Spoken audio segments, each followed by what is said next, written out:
અરવિંદભાઈ વડિયાના પુત્ર અંશના જન્મદિવસની અનોખી ઉજવણી, શૈક્ષણિક કીટ વિતરણ કરી પ્રેરણાદાયી દાખલો બેસાડ્યો। તળાજા, ભાવનગર જિલ્લાના તળાજા તાલુકાના ઠળિયા ગામે આજે એક અનોખો ઉત્સાહ જોવા મળ્યો હતો। ભાવનગરના જાણીતા કિડની સ્પેશિયાલિસ્ટ ડો. અરવિંદભાઈ ધનજીભાઈ વડિયા તથા ડો. પૂનમબેન વડિયાએ પોતાના પુત્ર અંશના જન્મદિવસની ઉજવણી પોતાના વતન ઠળિયાની કેન્દ્રવર્તી શાળામાં બાળકો સાથે ધામધૂમથી કરીને સમાજમાં એક ઉત્તમ ઉદાહરણ પૂરું પાડ્યું છે। કાર્યક્રમની વિશેષતાઓ: શૈક્ષણિક પ્રોત્સાહન, જન્મદિવસ નિમિત્તે શાળાના દરેક બાળકને ઉચ્ચ ગુણવત્તાવાળી શૈક્ષણિક કીટ અર્પણ કરવામાં આવી હતી। આ ભેટ મેળવીને બાળકોના ચહેરા પર અનેરો આનંદ જોવા મળ્યો હતો। મહાનુભાવોની ઉપસ્થિતિ: આ પ્રસંગે ડો. અરવિંદભાઈના માતૃશ્રી સોનાબેન વડિયા ખાસ ઉપસ્થિત રહી પૌત્રને આશીર્વાદ આપ્યા હતા। અગ્રણીઓની હાજરી: કાર્યક્રમમાં ભાવનગર જિલ્લા પંચાયતની પાણી, સિંચાઈ અને સહકાર સમિતિના ચેરમેન શ્રી મંગાભાઈ બાબરિયા, સરપંચ શ્રી વનરાજભાઈ મોબ, માજી આચાર્ય શ્રી બચુભાઈ મોબ તથા ગ્રામ પંચાયતના સદસ્યો અને ગામના આગેવાનો મોટી સંખ્યામાં હાજર રહ્યા હતા। આભાર અને સન્માન: શાળાના આચાર્ય શ્રી ચંદુભાઈ પંડ્યાએ મહેમાનો માટે સુવ્યવસ્થિત વ્યવસ્થા કરી હતી, જ્યારે સમગ્ર કાર્યક્રમનું સંચાલન શ્રી ભટુરભાઈ ઠંઠ દ્વારા કુશળતાપૂર્વક કરવામાં આવ્યું હતું। ઠળિયા ક્લસ્ટરના CRC શ્રી દીપકભાઈ મોબ દ્વારા વડિયા પરિવારનો આભાર માનતા જણાવ્યું હતું કે ડોક્ટર પરિવારે વતનમાં આવીને જે પહેલ કરી છે તે ખરેખર સરાહનીય છે। નોંધ: ડો. અરવિંદભાઈ વડિયાની આ પહેલ દર્શાવે છે કે સફળતાના શિખરો સર કર્યા પછી પણ પોતાના વતન અને સમાજ પ્રત્યેનું ઉત્તરદાયિત્વ કેવી રીતે નિભાવી શકાય। આજના આ શુભ પ્રસંગે જન્મદિવસ નિમિત્તે યાદગીરી રૂપે આપણા ગોરદાદા શ્રી જગુદાદા ગોર એ શ્રી અરવિંદભાઈ વડિયાને ભગવદ્ ગીતા પુસ્તક ભેટ આપી અને સન્માનિત કરશે। શ્રી જગુદાદા ગોર હા અંશને આપે છે ભાઈ જન્મદિવસની ભેટ। ખૂબ ખૂબ તાળીઓથી વધાવી લઈશું આપણે। આજના મુખ્ય મહેમાન એવા શ્રી ડૉક્ટર અરવિંદભાઈ વડિયાને કે તેઓ આપણને બે શબ્દો કહેશે એમના જીવન વિશે, સંઘર્ષ વિશે અને તમને કંઈક પ્રેરણા મળે, માર્ગદર્શન મળે, જીવનમાં શું કરી શકાય। કોશિશ કરને વાલો કી કભી હાર નહીં હોતી, જરૂર છે કોશિશ કરવાની, લાગ્યા રહેવાની। સૌપ્રથમ તો હું ઠળિયા કેન્દ્રવતી શાળાનો આચાર્ય સાહેબ અને બધા સ્ટાફ અને ગ્રામજનોનો આભારી રહીશ કે જેમણે મને એટલું બધું અને મારા પરિવારને એટલું બધું સન્માન આપ્યું। અહીંયા કાર્યક્રમમાં ઉપસ્થિત રાજકીય આગેવાનો અને શાળાનો સ્ટાફ, ગ્રામના ગ્રામજનો, આગેવાનો ગ્રામમાં અને વાલા વિદ્યાર્થી મિત્રો,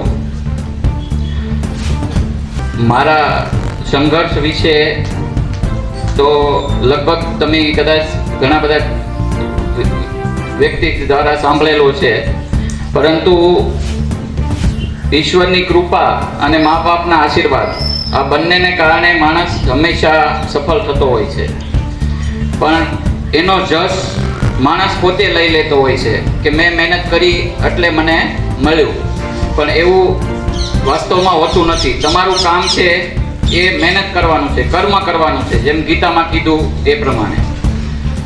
તો આજના દિવસ નિમિત્તે મારા છોકરા અંશનો બર્થડે નિમિત્તે હું અહીંયા આવી રીતે ઉજવવાનું નક્કી કર્યું। એની પાછળના મારે બે જ કારણો હતા। એક તો આ શાળામાંથી મેં પાપા પગલી કરી હતી, એટલે કે આ કેન્દ્રવતી શાળામાંથી હું ભણ્યો અને ઉચ્ચ અભ્યાસ કરીને ડૉક્ટર બન્યો, તો એનું પણ મારી ઉપર ઋણ હતું કે આ કેન્દ્રવતી શાળાએ મને પહેલેથી પાયો આપ્યો શિક્ષણનો અને વિચારો આપ્યા કે જેના કારણે હું આજે આ સફળતાની શિખર સર કરી શક્યો। એટલા માટે એનું ઋણ ચૂકવવા માટે મારી એક ઈચ્છા હતી। બીજું મારો હેતુ એ હતો કે આજે મારા સંતાનો છે, મારે બે દીકરી અને એક દીકરો અને મારા ભાઈને એક દીકરો છે, તો આ સંતાનોને ખબર પડે કે એમના મા બાપ કેટલો સંઘર્ષ કર્યા પછી આ લેવલે પહોંચ્યા છે, તો એને પણ પ્રેરણા મળે કે જીવનમાં સંઘર્ષ કરવો પડે તો જ તે આપણે મમ્મી પપ્પા જેવા થઈ શકીએ. આ બે ઉદ્દેશ માટે મેં એવું નક્કી કર્યું કે મારા દીકરાનો બર્થડે છે એ હું મારી કેન્દ્રવતી શાળા ખળિયામાં ઉજવીશ. અત્યારે મારા ફેમિલીમાં મારા મમ્મી મારી સાથે હોય છે, મારો નાનો ભાઈ છે, એમના વાઈફ છે, એમનો એક સન છે અને અમે બંને અને મારા 3 સંતાનો. મારા ફેમિલીમાં લગભગ બધાય ડૉક્ટર છે, એક મારા મોટા બેન સિવાય. અને એ કદાચ ન ભણી શક્યા એની પાછળનું કારણ એ હતું કે હું ભણતો એટલે એનું બલિદાન આપ્યું. કેમ કે એ વખતે પરિસ્થિતિ એવી હતી કે કોકે તો ખેતી કામ કરવું પડે એટલે મારી મોટી બેન કદાચ ભણી ન શકી અને એ અત્યારે હાઉસવાઈફ તરીકે રહે છે. બાકી એ પણ કદાચ ભણે જો પરિસ્થિતિ સારી હોત તો. હું પોતે યુરોલોજિસ્ટ છું, કિડનીનો સર્જન. મારી વાઈફ ગાયનેકોલોજીસ્ટ છે અને મારો ભાઈ ન્યુરોસર્જન છે, અશોક નાનો. એમના વાઈફ છે એ હોસ્પિટલ મેનેજમેન્ટ કરે છે એટલે એમણે પણ હોમિયોપેથિક ની ડિગ્રી લીધેલી છે. મારી બહેન નાની છે માયા, એમણે હોમિયોપેથિક કરેલું છે. મારા બનેવી છે જે લલિત કુમાર, એમણે એનેસ્થેટિકની ડિગ્રી લીધેલી છે એટલે એ પણ ડૉક્ટર છે. મારા એક બેન છે હર્ષાબેન, એના હસબન્ડ છે એટલે કે બનેવી છે મોટા, એણે પણ હોમિયોપેથિક કરેલું છે પણ અત્યારે એ ગવર્મેન્ટ જોબ કરે છે, જીએસટીમાં નોકરી કરે છે ઇન્સ્પેક્ટર તરીકે. એટલે એમ જોઈએ તો ઈશ્વરની કૃપા અને મારા મા બાપના આશીર્વાદથી અમે બધાય ફેમિલીમાં ઓલમોસ્ટ બધાય ડૉક્ટર છીએ. અને કોઈ પણ વસ્તુ મારે વિદ્યાર્થીને એટલું જ કહેવું છે કે સુખ સુવિધાથી તમે ભણી શકશો એવું જરૂરી નથી. તમને કદાચ એવું લાગે કે મારી પાસે આ નથી એટલે હું નથી ભણી શક્યો, એ તમારું બાનું છે. તમારે ભણવું હોય તો કોઈ પણ સંઘર્ષ કરીને તમે ભણી જ શકો. એટલે મારે નાના બાળકોને એટલા માટે તે કહેવાનું છે કે તમારે જો આગળ જતા ભવિષ્યમાં તમારે સન્માન જોતું હોય, તમારે પૈસાવાળું થવું હોય કે સારી જિંદગી જીવી હોય તો આ જ તમારો પાયો છે. એ જ તમને કેવી રીતે જીવવું એ શીખવાડશે અને જીવનમાં કેવી રીતે તમારે આગળ સફળ થવું એ જ શીખવાડશે આ પ્રાઇમરી સ્કૂલ જ છે. એટલે અત્યારે તમે જેટલું મન લગાવીને ભણશો તો પાછળની જિંદગી એટલી તમારી આસાન રહેશે. બાકી અત્યારે જો તમે મન લગાવીને નહીં ભણો તો પાછળની જિંદગીમાં મહેનત તો કરવી જ પડશે. મહેનત તો ગમે ત્યારે જિંદગીમાં કરવી પડશે. અત્યારે કરશો તો પછી ઓછી કરવી પડશે, અત્યારે નહીં કરો તો પછી વધારે કરવી પડશે. એટલે અત્યારે મન લગાવીને ભણો અને ભગવાનના આશીર્વાદ અને તમારા મા બાપના આશીર્વાદ તમારી સાથે હોય તો તમે પણ સફળતા મેળવી શકો અને એક સારા એવા આઈએએસ અધિકારી અથવા જો સારા ડૉક્ટર અથવા સારા એટલીસ્ટ સારો માણસ સોસાયટી માટે બનો એવી ભગવાનને હું પ્રાર્થના કરું. અને આ નિમિત્તે મને બોલાવ્યો અને મને મોકો આપ્યો છે આ ઋણ ઉતારવાનું, એ બદલ હું ગ્રામજનો, ફળિયા ગ્રામજનો, આચાર્ય અને કેન્દ્રવતી શાળાના સ્ટાફનો આભારી રહીશ. Thank you.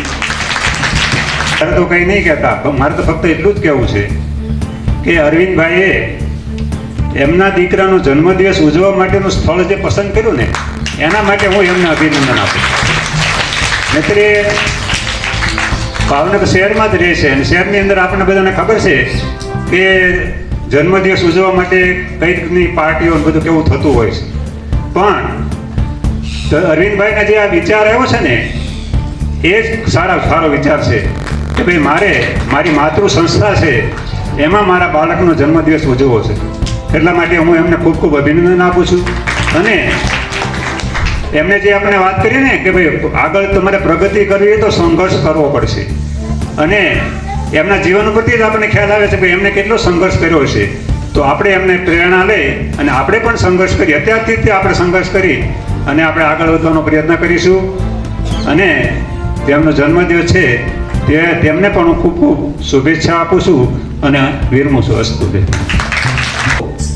એવા આજે એમના દીકરા યશનો જન્મદિવસ ઉજવવા માટે આપણા ગામમાં, આપણી શાળામાં આપણે સૌ પરિવાર ભેગા મળીને જ્યારે આ જન્મદિવસ ઉજવવાનો થયો છે ત્યારે એમની સાથે એમના માતા જે ભટ્ટુભાઈ વાત કરીએ, સોનલબેન આચાર્ય સંધુભાઈ ખૂબ ઉત્સાહી છે. આવા કાર્યક્રમ કરતા હોય તે હર હંમેશ આગળ આવી જાય.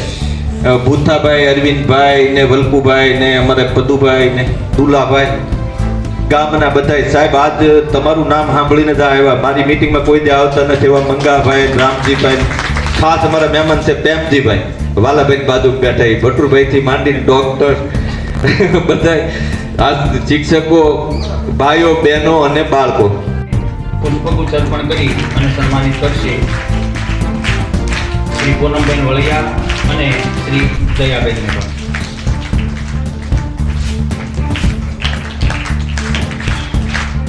ગામ વતી સાહેબ ખૂબ ખૂબ તમારા માતા પિતાને અભિનંદન. આપણે આમાંથી શીખ લેવાની છે અને સાહેબ આજ તમારી પાસે આવ્યા છે. આવડું મોટું ભાવનગર મેકી જન્મદિવસ ઉજવતા હોય અને તમે પણ અત્યારે સોશિયલ મીડિયાનો સમય છે તો જોતા હશો કેવી રીતે જન્મદિવસ આવા ડોક્ટર પરિવારનો અને વીવીઆઈપી માણસોના પરિવારનો, એના બાળકોનો જન્મદિવસ ઉજવાતો હોય. પણ કેટલો સંસ્કારી પરિવાર છે તે આપણી વચ્ચે એ બાળકને લઈ અને તમને કાંઈક ને કંઈક ભેટ આપી અને તમારી વચ્ચે એમના પોતાના ગામમાં એનો કિંમતી સમય મેકી અને આપણી વચ્ચે એમનો જન્મદિવસ ઉજવવા આવ્યા.